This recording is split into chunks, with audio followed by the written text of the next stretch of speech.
Hola gente, ¿cómo están? Soy su abogado Tede Yáñez Collado y en esta oportunidad vamos a hablar de la competencia dentro del derecho procesal civil. En esta primera parte del video vamos a hablar del concepto, clasificaciones y de las reglas generales de la competencia.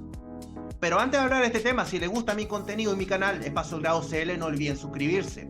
Denle like y compartan porque esa es la manera que tengan información y conocimiento respecto al derecho. Ahora sí, amigos y amigas, sin nada más que decir, comenzamos con el video. Cuando hablamos de la competencia, tenemos que situarnos en el artículo 108 del Código Orgánico de Tribunales, y tienen que aprenderse de memoria, en la cual se define que la competencia es la facultad que tiene cada juez o tribunal para conocer de los negocios que la ley ha colocado dentro de la esfera de sus atribuciones. ¿Ya? Aprenderse de memoria este concepto. Sin embargo, esta definición de competencia que impone el legislador adolece de un defecto de forma, al señalar que la competencia es la facultad de conocer los negocios, puesto que ella no es más que la esfera, grado o medida fijada por el legislador para el ejercicio de la jurisdicción. Por eso se define correctamente la competencia, también apréndanse este concepto, como la esfera, grado o medida establecida por el legislador para que cada tribunal ejerza la jurisdicción. ¿Ok? Apréndanse ambos conceptos. En cuanto a las clasificaciones, en primer lugar vamos a verlas en cuanto a la determinación del tribunal competente. Y en este sentido tenemos que distinguir tanto la competencia absoluta como la competencia relativa. La competencia absoluta es aquella que persigue determinar la jerarquía del tribunal dentro de la estructura jerárquica piramidal de estas, que es competente para conocer de un asunto específico. Y los elementos de la competencia absoluta son la materia, la cuantía, el fuero o persona. En cambio, la competencia relativa es aquella que determina cuál tribunal dentro de una jerarquía es competente para conocer de un asunto específico. No se olviden de eso también, que es aquella que determina cuál tribunal dentro de una jerarquía es competente para conocer de un asunto específico. Y el único elemento establecido por el legislador para determinar la competencia relativa es el territorio. Y en este punto se pueden apreciar las siguientes diferencias. ¿Ya? Nosotros ya mencionamos los elementos, tanto de la competencia absoluta como la relativa. En segundo lugar, respecto a la competencia absoluta, son reglas de orden público e irrenunciables. En cambio, en la competencia relativa, en primera instancia, en asuntos contenciosos civiles y entre tribunales ordinarios de igual jerarquía, es de orden privado y renunciable. Por otro lado, la competencia absoluta, su regla no puede ser modificada por la voluntad de las partes a través de la prórroga de la competencia. En cambio, en la competencia relativa, sí procede la prórroga de la competencia entre las partes. Por otra parte, en la competencia absoluta, la incompetencia absoluta puede y debe ser declarada de oficio o a petición de parte. En cambio, en la competencia relativa, su incompetencia relativa solo puede ser declarada por el tribunal a petición de parte. Por último, respecto a la competencia absoluta, no existe plazo para alegar la nulidad procesal por incompetencia absoluta del artículo 83 del Código de Procedimiento Civil. En cambio, en la competencia relativa, existen plazos para alegarla, ¿ya? Entre otras diferencias, pero estas son las más importantes. La segunda clasificación es en cuanto a la intervención de la voluntad de las partes en la determinación de la competencia. Y esta se distingue a través de la competencia natural y la competencia prorrogada. La competencia natural es aquella que se asigna por la ley a un determinado tribunal para el conocimiento de un asunto, que es aquella que se genera por la aplicación lisa y llana de la regla de la competencia. Por otro lado, la competencia prorrogada es aquella que las partes, expresa o tácitamente, confieran a un tribunal que no es naturalmente competente para el conocimiento de un asunto por medio o a través de la prórroga de la competencia. ¿Ya? Ese concepto importante también. Otra clasificación se refiere en cuanto al origen de la competencia. Y en este sentido se clasifican en competencia propia y competencia delegada. La competencia propia es aquella que naturalmente por la voluntad de las partes en virtud de la prórroga de la competencia corresponde a un tribunal para el conocimiento de un asunto por la aplicación de las reglas de la competencia absoluta o relativa.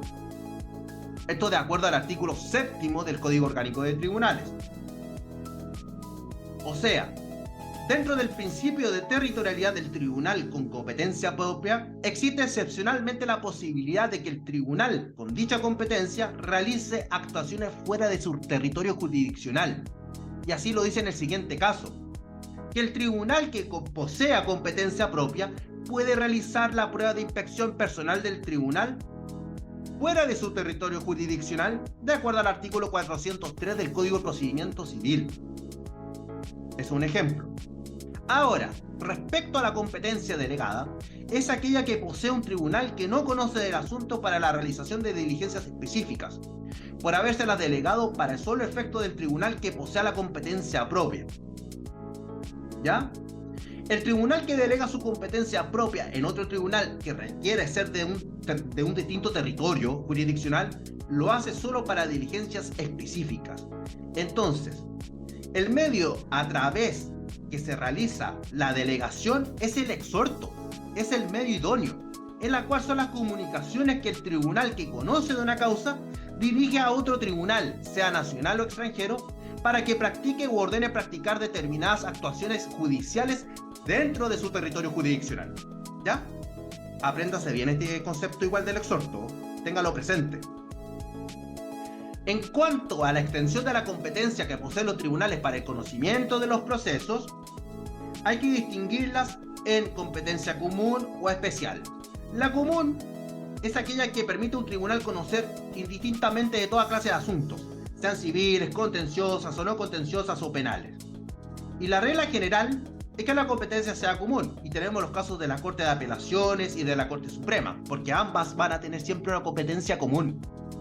En cambio, la competencia especial es aquella que faculta a un tribunal ordinario para el conocimiento de determinadas causas civiles o criminales. Tenemos el juzgado de letras, el juzgado de garantía, el tribunal oral en lo penal, etc. La otra clasificación es en cuanto al número de tribunales potencialmente competentes para conocer de un asunto. Desde este punto de vista, se puede clasificar en privativa o exclusiva y en competencia acumulativa.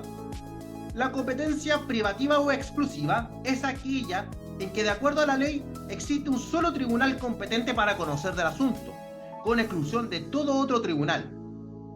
Y la acumulativa, en cambio, es aquella en que, de acuerdo a las reglas de competencia que establece la ley, existen dos o más tribunales potencialmente competentes para conocer del mismo asunto, pero previendo cualquiera de ellas en el conocimiento del asunto, cesa la competencia de los demás para conocer de un asunto por el solo ministerio de la ley.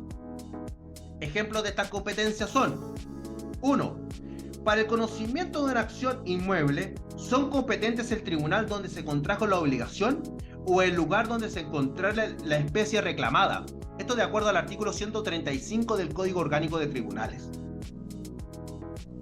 Ahora, la otra clasificación es de acuerdo a la instancia en que el tribunal posee competencia para conocer un asunto. No hay que olvidarse que la instancia es cada uno de los grados de conocimiento y fallo que corresponde a un tribunal para la resolución del asunto, pudiendo abocarse al conocimiento tanto de las cuestiones de hecho como de derecho que configuran el conflicto. Entonces, el concepto de instancia está indisolublemente vinculado con la apelación, porque ahí parte todo. Es el que da origen, como dije, a la segunda instancia. Y de acuerdo a ello, hay que distinguirla si es de única instancia, de primera instancia y de segunda instancia. De única instancia es cuando no procede el recurso de apelación en su contra de dicha sentencia. En nuestro país, la competencia de la única instancia es de carácter excepcional, puesto que siempre es procedente el recurso de apelación en contra de una sentencia definitiva, salvo texto expreso.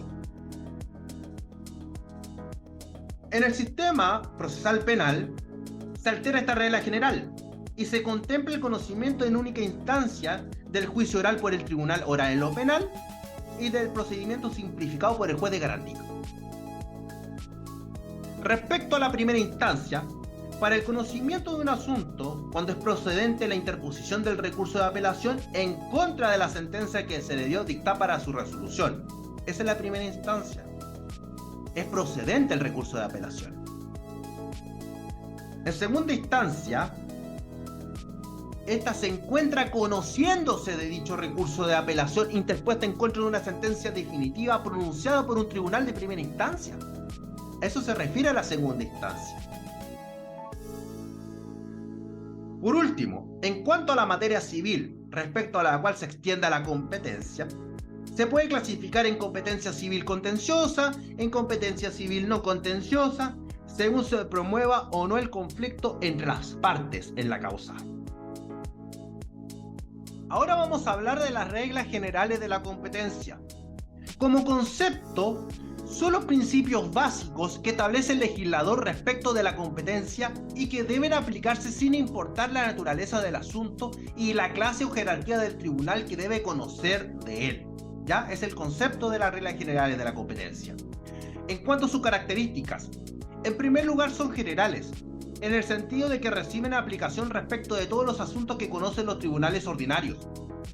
En segundo lugar son complementarias, en cuanto no integra la norma de competencia absoluta o relativa, pero sirven para determinar las facultades de un tribunal una vez que aquellas han sido de aplicación. Tercera, son consecuenciales, en cuanto reciben aplicación una vez que se encuentra determinado el tribunal competente. Y por último, su infracción no tiene establecida una sanción única, sino que debe determinarse para cada regla general. ¿Ya? Esas son sus características. En cuanto a su enunciación, están contenidas dentro de los artículos 109 y 114 del Código Orgánico de Tribunales y son las siguientes. 1. La regla de la radicación o fijeza, artículo 109 de este cuerpo legal. 2. La regla del grado o jerarquía, artículo 110 del cuerpo legal. 3. La regla de la extensión, artículo 111 del cuerpo legal. Regla de la inexcusabilidad, artículo 112 del mismo cuerpo legal. Y por último, la regla de la ejecución de los artículos 113 y 114 del Código Orgánico de Tribunales, en la cual vamos a analizar uno a uno a continuación. Ahora vamos a ver la primera regla, que es la regla de la radicación o fijeza. Como concepto, de acuerdo al artículo 109 del Código Orgánico de Tribunales, señala que, radicado con arreglo a la ley, el conocimiento de un negocio ante el tribunal competente no se alterará esta competencia por causa sobreviniente. Por lo tanto, ella consiste en fijar en forma irrevocable la competencia de un tribunal que ha de conocer un asunto, cualesquiera sean los hechos que acontezcan con posterioridad, modificando los elementos que se tuvieron en cuenta para determinar la competencia absoluta y relativa. Ella es la consagración del principio de seguridad jurídica en materia de competencia. Los elementos que deben concurrir para que se produzca la radicación de un asunto ante un tribunal, en primer lugar se refiere a la actividad del tribunal, en la cual el tribunal debe haber intervenido en el proceso, ya sea de oficio o de petición de parte. En segundo lugar, la competencia del tribunal interviniente. El tribunal que interviene debe ser competente según las reglas de la competencia absoluta y relativa. Y por último, la intervención del tribunal debe ser hecha con arreglo a derecho. ¿Cuál es el momento en el cual se entiende radicado un asunto ante un tribunal competente? Hay que distinguirlo si es en materia civil o a través del actual sistema procesal penal. Si es en materia civil, la radicación de la demanda se produce de la notificación válida de la demanda, a partir de la cual se entiende constituida la relación jurídica procesal y el estado de litipendencia. En cambio, en el sistema actual penal, procesal penal mejor dicho, la radicación solo puede producirse a partir de la formalización de la investigación que se refiere al artículo 229 del Código Procesal Penal.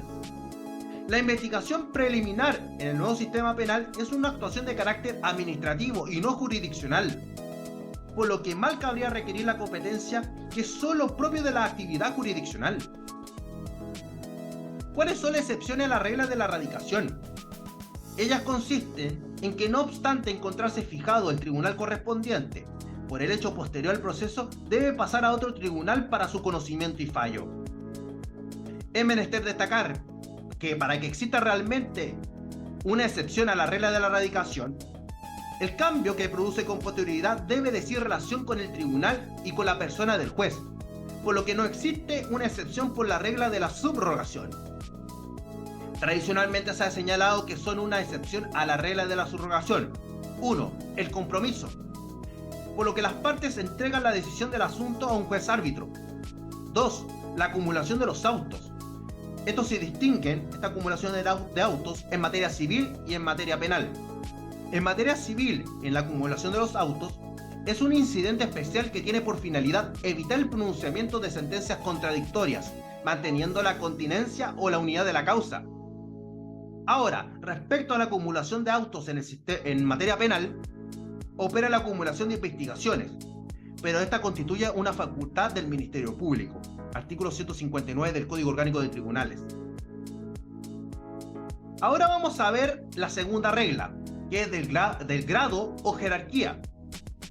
Como concepto, el artículo 110 del Código Orgánico de Tribunales dice que una vez fijada con arreglo a la ley la competencia de un juez inferior para conocer en primera instancia de un determinado asunto, queda igualmente fijada la del Tribunal Superior que debe conocer del mismo asunto en segunda instancia. Esta regla general de la competencia se vincula a dos conceptos fundamentales del derecho procesal. 1. La instancia y 2. El recurso de apelación. Esta regla tiene por objeto determinar el tribunal de alzada que va a conocer la segunda instancia. Esta es de orden público e irrenunciable, importante saber esto, por lo que no procede la prórroga de la competencia en la segunda instancia. ¿Cuáles son los elementos para que opere la regla del grado o jerarquía? 1. Que el asunto se encuentre legalmente radicado ante un juez de primera instancia. Segundo, que sea procedente el recurso de apelación en contra de la resolución pronunciada por el tribunal de primera instancia. En el nuevo sistema procesal penal, la regla del grado o jerarquía solo recibe aplicación respecto de los jueces de garantía en las resoluciones que son apelables. Artículo 370 del Código Procesal Penal. Y no recibe aplicación respecto de las resoluciones del tribunal oral en lo penal, ya que ellas no son apelables, son de nulidad. Y respecto del trámite de la consulta por haber sido esta anteriormente suprimida. Ahora vamos a hablar de la regla de extensión. Como concepto se encuentra formulado en el artículo 111 del Código Orgánico de Tribunales, que dice que el tribunal que es competente para conocer de un asunto lo es igualmente para conocer de todas las incidencias en que en él se promueven. Lo es también para conocer de las cuestiones que se suscitan por vía de reconvención o por vía de compensación, aunque el conocimiento de estas cuestiones, atendida su cuantía, hubiera de corresponder a un juez inferior en que se table por separado. Y el jurista Mario Mosquera lo define como aquel que consiste en que el tribunal que es competente para conocer del asunto principal que se promueve ante él, lo es también competente para conocer de todo aquello que vincula el asunto principal y que lo conduce a la decisión del conflicto. Vamos a ver en primer lugar la regla de extensión en materia civil. Y la regla de extensión en materia civil se aplica en el asunto principal, en primer lugar. Que en materia civil comprende las pretensiones que el demandante formula en el proceso a través de la demanda y de sus alegaciones, defensas y excepciones que el demandado formula respecto a la pretensión hecha valer en su contra en su contestación. En segundo lugar tenemos los incidentes, pudiendo ser estos ordinarios, sujetos a tramitación general, o especiales, sujetas a una tramitación especial. También tenemos la reconvención, que es la demanda formulada por el demandado en el escrito de la contestación y que se inserta en el primitivo procedimiento iniciado por el demandante. Por regla general, solo recibe aplicación en el juicio ordinario de mayor cuantía, salvo por texto expreso que aplique otros procedimientos como son el juicio de arrendamiento, el juicio ordinario de menor cuantía y el juicio ordinario laboral.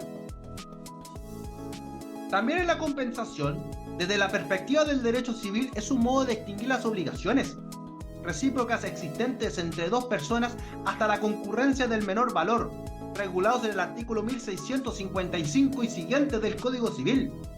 Y desde el punto de vista procesal, es una excepción perentoria, o sea, un medio de defensa que hace valer el demandado y que ataca y enerva en el fondo de la acción deducida en forma definitiva. También tenemos, por otro lado, la ejecución de la sentencia. De acuerdo a lo previsto en el artículo 113 y 114 del Código Orgánico de Tribunales, la ejecución de las resoluciones puede corresponder a los tribunales que hubieran pronunciado en primera o única instancia, sea con competencia exclusiva si se aplica el procedimiento incidental, o como uno de los tribunales con competencia acumulativa o preventiva en la cual se aplica el procedimiento ejecutivo. Ahora, respecto a la regla de extensión en materia penal.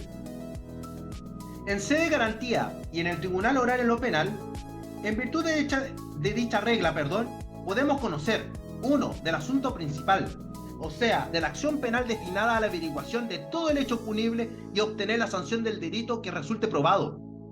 2. De los incidentes. El asimismo acontece con el juez de garantía en el proceso de investigación y con el tribunal oral en las incidencias que se promuevan durante su tramitación. 3. En la acción civil.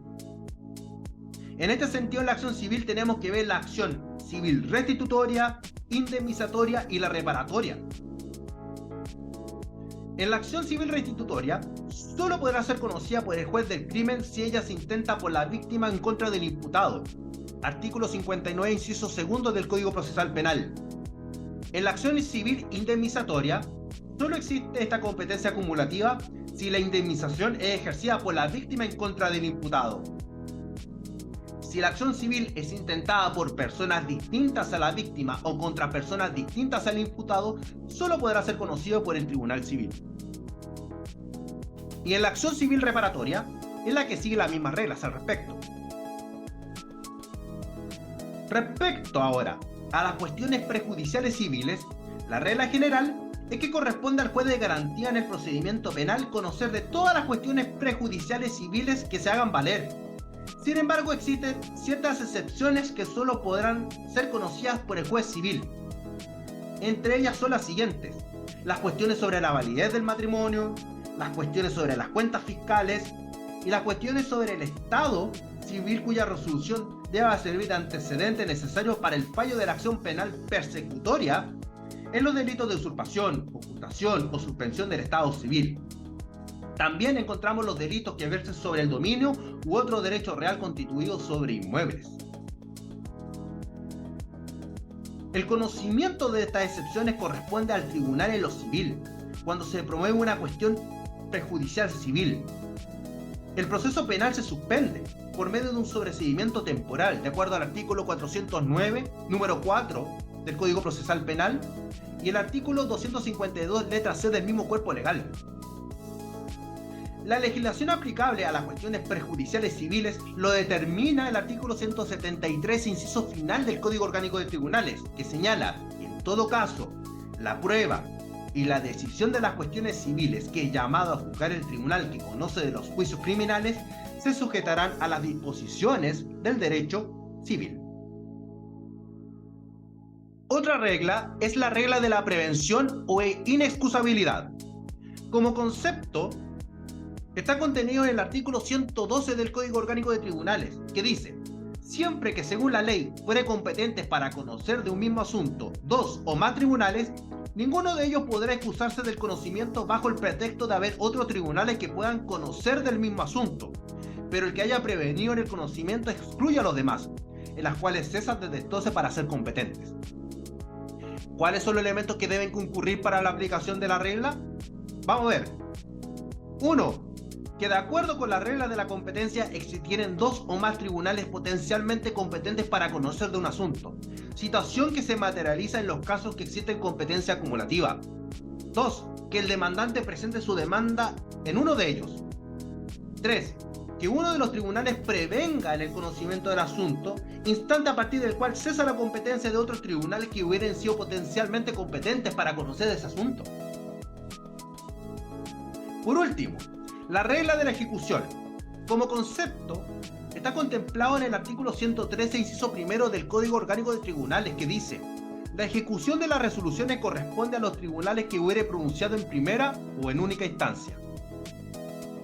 ¿Cuáles son las excepciones que posee dicho principio general? 1.